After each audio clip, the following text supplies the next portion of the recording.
보통 4월을 잔인한 달 이렇게 얘기를 하죠.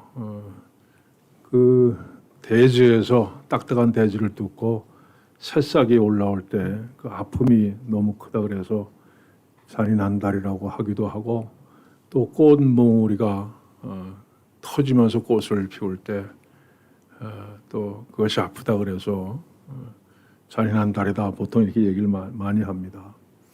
근데 원래 잔인한 달은 토마스 엘리엇이 노벨 문학상 수상자죠.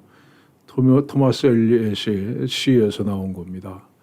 제1차 세계대전이 끝난 다음에 황무지라고 하는 시를 발표했습니다. 그 시는 이렇게 시작됩니다.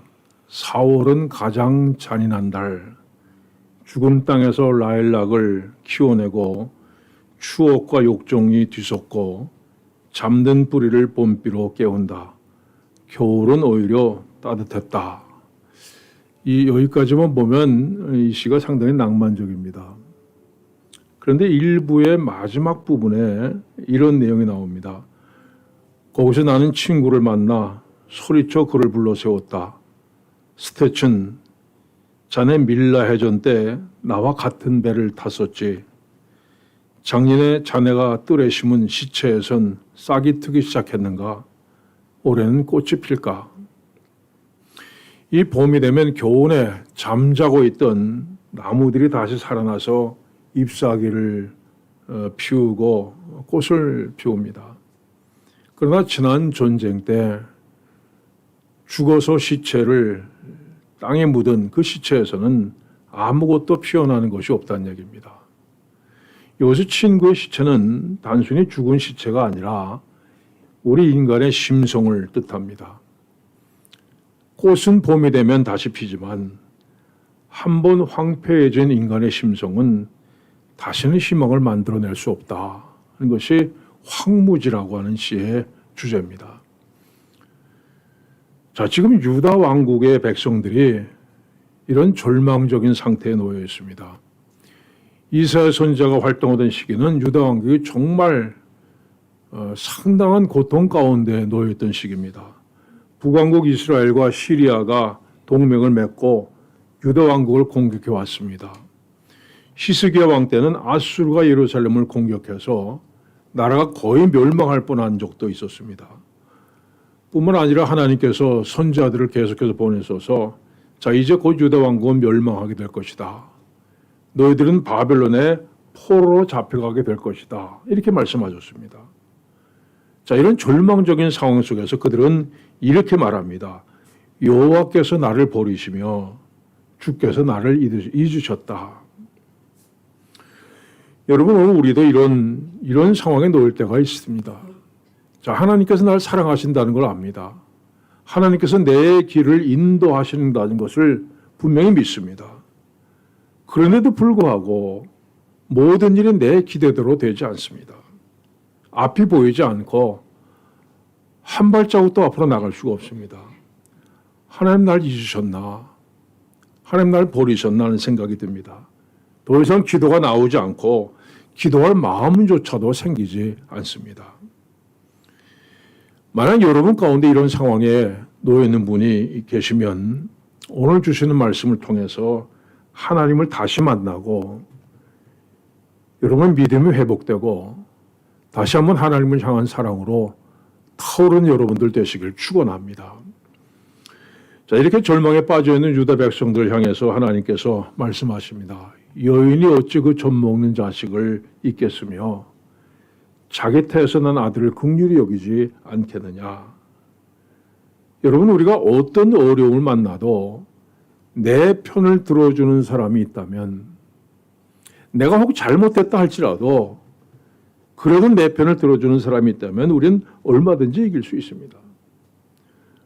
어린아이들이 밖에 나가서 놀다가 친구하고 다툽니다. 근데 전세가 불리해지면 하는 말이 있습니다. 우리 엄마한테 이럴 거야. 우리 아빠가 얼마나 힘센 줄 알아? 나 혼자가 아니라는 겁니다. 나를 편들어줄 사람이 있다는 겁니다. 이 라이언 일병 구하기라는 영화가 한때 유행했는데 이 비슷한 얘기가 이스라엘에서 실제로 있었습니다. 이른바 살리트 상병 구하기입니다. 2006년 6월 25일에 팔레스타인 하마스 무장대원들이 이스라엘 국경에 300m 땅굴을 팠습니다. 그 땅굴을 파고 들어와서 이스라엘군 초소를 공격했는데 이때 이스라엘군의 샬리트 장병이 납치됐습니다. 자, 이스라엘 정부가 이 샬리트 상병을 구하라는 석방하라는 요구가 받아들이지 않자 그때부터 샬리트 상병 구하기라는 작전을 펼치기 시작합니다. 에후드 이스라엘 총리는 팔레스타인 무장단체에 대해서 총공격하라 명령을 내리는 동시에 100대의 탱크를 동원해서 가자 지구의 주요 도로들을 다 복구해합니다. 뿐만 아니라 팔레스타인 자치정부의 총리 집무실을 미사일을 공격해서 장관과 의원 60명을 체포했습니다. 또 하마스와 동맹 관계에 있는 시리아를 압박하기 위해서 시리아 대통령 별장을 이 전투기 4대가 저공 비행을 하게 했습니다. 자, 이렇게 5년 동안이나 끊임없이 무력을 사용하고 때로 협상을 하던 이스라엘 정부는 결국에 이스라엘 감옥에 있는 팔레스타인 재소자 1027명하고 이 샬리트 상병 한 사람을 맞바꾸기로 합의를 봤습니다. 이 석방된 팔레스타인 중에는 테러를 저질러서 종신형으로 선고받은 핵심 무장대원이 315명이 포함되어 있었습니다. 이들이 다시 테러를 저질 가능성이 거의 확실한데도 불구하고 샬리트 상병 한 사람을 구하기 위해서 이스라엘 정부는 모든 조건을 받아들였습니다. 이 샬리트 상병, 그는 혼자 외롭게 하마스 감옥에 갇혀 있었지만은 그는 결코 혼자가 아니었습니다. 그의 조국은 그를 잊지 않았고 온 국민이 하나가 되어서 그를 편들어 주었습니다. 여러분은 우리에게도 언제까지나 우리 편을 들어주는 분이 있습니다. 다윗은 이렇게 얘기합니다. 여호와는 내 편이시라. 여호와는 내 편이시라. 하나님은 우리 편을 들어주십니다. 우리가 아무리 못나도 하나님은 끝까지 우리 편을 들어주시는 분입니다. 자, 이스라엘 선지자 시대가 어떤 시대입니까? 하나님을 떠나 살던 시대입니다. 이사야서가 이렇게 시작됩니다. 하늘이여 들으라, 땅이여 귀를 기울이라. 여호와께서 말씀하시기를 내가 자식을 양육하였거늘 그들이 나를 거역하였도다. 그들이 여호와를 버리며 이스라엘의 거룩하신 일을 만홀히 여겨 멀리하고 물러갔도다. 자, 이스라엘 백성들은 하나님을 거역하고 하나님을 떠나서 온갖 죄를 지으면서 살아가고 있었습니다.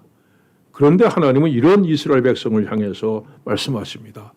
여인이 어찌 그 젖 먹는 자식을 잊겠으며 자기 태어난 아들을 긍휼히 여기지 않겠느냐. 그들은 혹시 잊을지라도 나는 너를 잊지 아니할 것이라. 여러분, 이것이 하나님의 선택하심을 받은 사람들이 누리는 은혜입니다.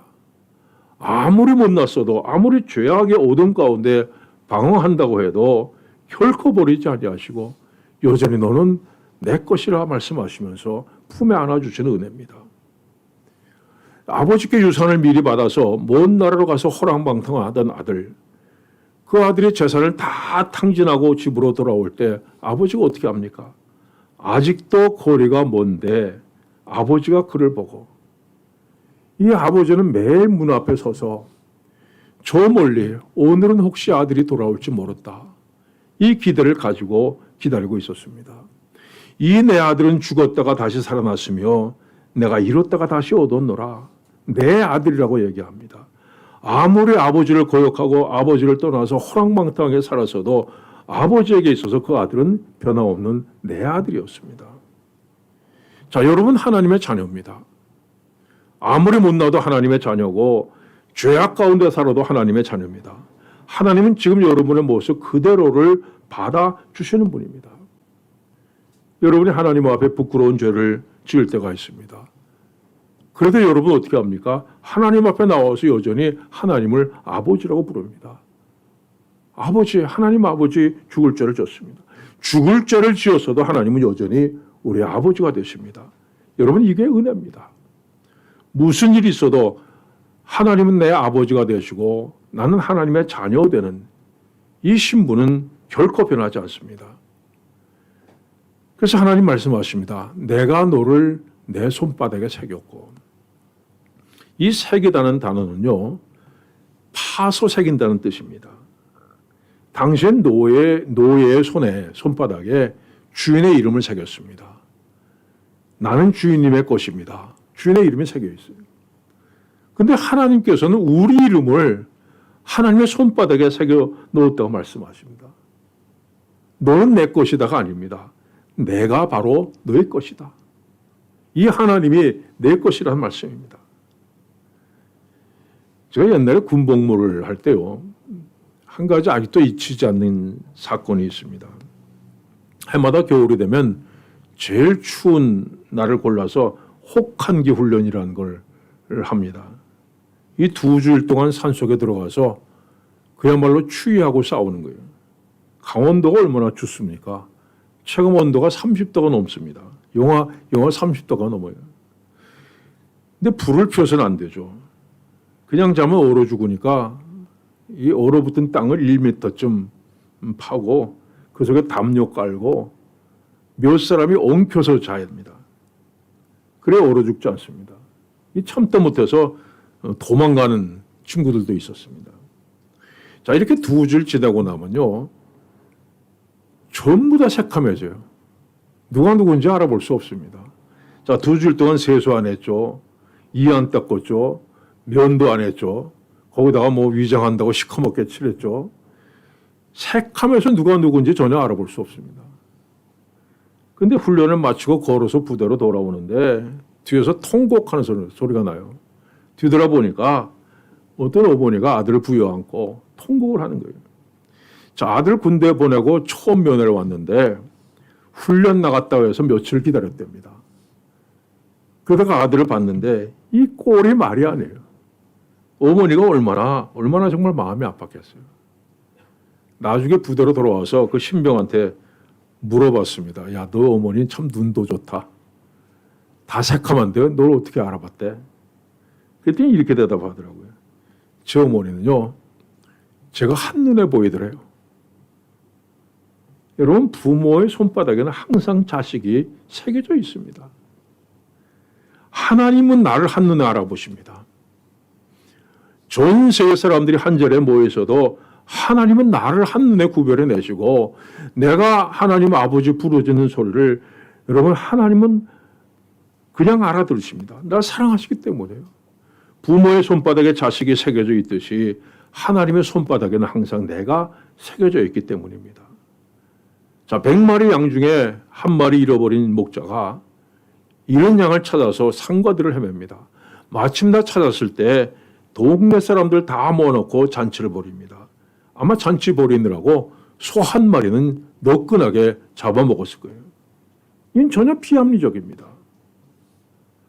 여러분, 그러나 비합리적인 것이 바로 사랑입니다. 날 위해서 예수 그리스도를 내주신 게 어떻게 합리적입니까? 하나님은 온 천하보다 나를 귀하게 여기십니다. 아들보다 귀하게 여기시고 하나님의 사랑은 합리성을 뛰어넘는 사랑입니다. 또 하나님께서 내 이름을 손바닥에 새기셨다는 것은 하나님께서 보호해 주신다는 뜻입니다. 우리는 하나님의 손 안에 있습니다. 자, 누군가가 우리를 하나님에서 떼어놓으려면 하나님의 손을 펴고 우리를 떼내야 됩니다. 그런데 감히 누가 하나님의 손을 펼 수가 있겠습니까? 아무도 우리를 하나님의 손에서 뺏어갈 수 없습니다. 그 사도 바울은 이렇게 얘기합니다. 내가 확신하노니 사망이나 생명이나 천사들이나 권세자들이나 현재일이나 장래일이나 능력이나 높음이나 기쁨이나 다른 어떤 피조물이라도 우리를 우리 주 예수 그리스도 안에 있는 하나님의 사랑에서 끊을 수 없으리라. 자, 여러분이 인생을 살아가면서 어떤 일을 만나도요, 이것만큼 꼭 기억하시기 바랍니다. 나는 너를 잊지 않는다. 내가 너를 손바닥에 새겼다. 여러분 어디에 있든지 무슨 일을 만나든지 하나님은 여러분 편입니다. 결코 잊지 아니하시는 분입니다. 자, 그러면 하나님께서 이렇게 우리를 사랑하신다면 왜 우리를 어려움을 만나게 하시는가? 자, 때로 하나님께서 우리를 사랑하시는데 왜 광야길을 걷게 하시고 때로 목이 말라 고통당하게 하시는 이유가 도대체 뭡니까?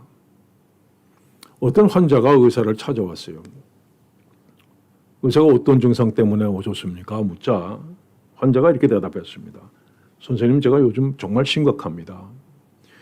이 손가락으로 머리를 찔러도 아프고 또 손을 찔러도 아프고 다리를 찔러도 아픕니다. 도대체 원인이 뭔지 모르겠습니다.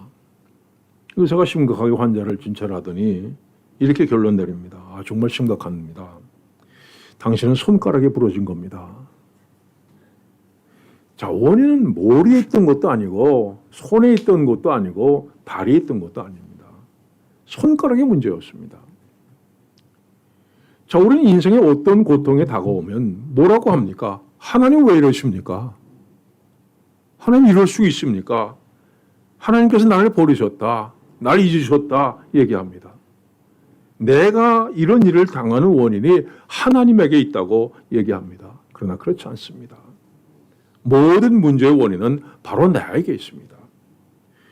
자, 이스라엘 시대의 유대 백성들이 고통당한 원인은 하나님을 떠나서 우상을 숭배했기 때문입니다. 자, 그들은 숲에서 나무를 베가지고 그 나무 가지고 불을 뗐습니다. 그 나무 가지고 고기를 구워 먹었습니다. 그리고 그 나무 가지고 우상 만들어 놓고 거기에 절을 했습니다. 그래서 하나님께서 아수르와 바벨론 군대를 보내셔서 유다 백성들을 징계하십니다. 여러분, 징계 역시 하나님의 사랑입니다. 유다 백성들을 잊지 아니하셨기에 징계를 내리신 겁니다. 여러분, 인생길 걷다가 어려운 환난을 만나게 되면 하나님의 손길이 이게 바로 하나님의 손길이구나. 하나님께서 내 인생 가운데 특별하게 지금 개입하고 계시구나. 이걸 깨달아야 됩니다. 그 환난이 결코 여러분을 이길 수 없습니다. 그 환난을 하나님께서는 결코 여러분을 삼키도록 내버려 두지 아니하십니다. 사람이 감당할 시험 밖에는 너희가 당한 것이 없나니 오직 하나님은 미쁘사 너희가 감당하지 못할 시험 당함을 허락하지 아니하시고 시험 당할 즈음에 또한 피할 길을 내사 너희를 능히 감당하게 하시느니라 말씀했습니다. 하나님 우리가 감당할 만큼만 어려움 주시는 분입니다. 때가 되면 그 환난을 거두어 주시고 여러분을 정금처럼 나오게 하실 겁니다. 자, 이어서 하나님은 이렇게 말씀하십니다. 너희 성벽이 항상 내 앞에 있나니. 여기서 성벽은 예루살렘 성벽을 뜻합니다. 그런데요, 이 말씀이 기록될 당시에 예루살렘 성벽은 존재하지 않았습니다. 바벨론 군대에 의해서 완전히 파괴되고 무너졌습니다. 그런데 하나님이 이렇게 말씀하세요. 너희 성벽이 항상 내 앞에 있다. 또한 네 자녀들은 빨리 걸으며 너를 헐며 너를 황폐하게 하는 자들은 너를 떠나가리라 말씀했습니다. 여기서 자녀들은요, 건축자를 얘기합니다. 무너진 성전을 재건하기 위해서 너희 자녀들이 빨리 걸어올 것이라는 말씀입니다. 하나님께서 아브라함에게 아들 주겠다고 약속하셨습니다. 이름까지 이삭이라고 지어주셨습니다. 하지만 아브라함은 말씀 믿지 않았습니다. 그 아내 사라는 이 말씀 듣고 웃었습니다. 그러나 하나님 앞에는 이미 이삭이 서 있었습니다. 아브라함과 사라는 볼 수 없었지만 하나님은 이삭을 볼 수가 있었습니다. 자, 너의 성벽이 항상 내 앞에 있으나니 내 자녀들은 빨리 걸으며, 이 말씀이 그런 뜻입니다. 유다 백성들은 예루살렘 성벽을 볼 수가 없었습니다. 다 무너졌습니다. 그러나 하나님 눈에는 예루살렘 성벽이 보였습니다. 자녀들이 모여서 성벽을 쌓는 모습을 보고 계셨습니다. 그리고 훗날 느헤미야에 의해서 예루살렘의 성벽은 재건되었습니다. 저는 여러분 눈앞에 보이는 게 없습니까? 정말 열심히 기도하고 열심히 노력했는데도 불구하고 눈앞에 아무것도 보이는 것이 없습니까? 하지만 하나님 보고 계십니다. 우리가 노력하는 것, 끝으로 원하는 것, 그것을 하나님은 이미 보고 계십니다. 여러분 낙심하지 마십시오. 지금 하나님이 보고 계시는 그것을 여러분도 보게 될 것을 믿습니다. 저 어렸을 때는 동네 소코스탄이 가끔 들어왔어요. 그 공터에 밭 같은데 이제 천막을 치고 각종 묘기를 벌이는데 그때 무슨 텔레비전이 있습니까? 무슨 오락기가 있습니까? 그 시절에 정말 최대의 구경거리였어요. 그 중에서도 줄타기 묘기가 정말 인상 깊었습니다. 긴 줄을 매어놓고 그 장대 하나 들고요. 몸의 균형을 잡으면서 줄을 타는데 정말 아슬아슬했어요. 그 사람이 그 높은 곳에서 줄을 타면서 의지하는 건 긴 막대기 하나밖에 없습니다. 여러분 우리가 세상 사는 것도 마치 줄을 타는 것 같다는 생각입니다. 위험한 일이 얼마나 많습니까? 미끄러지면 그냥 일어나지 못하고 그렇게 어려운 일이 얼마나 많습니까?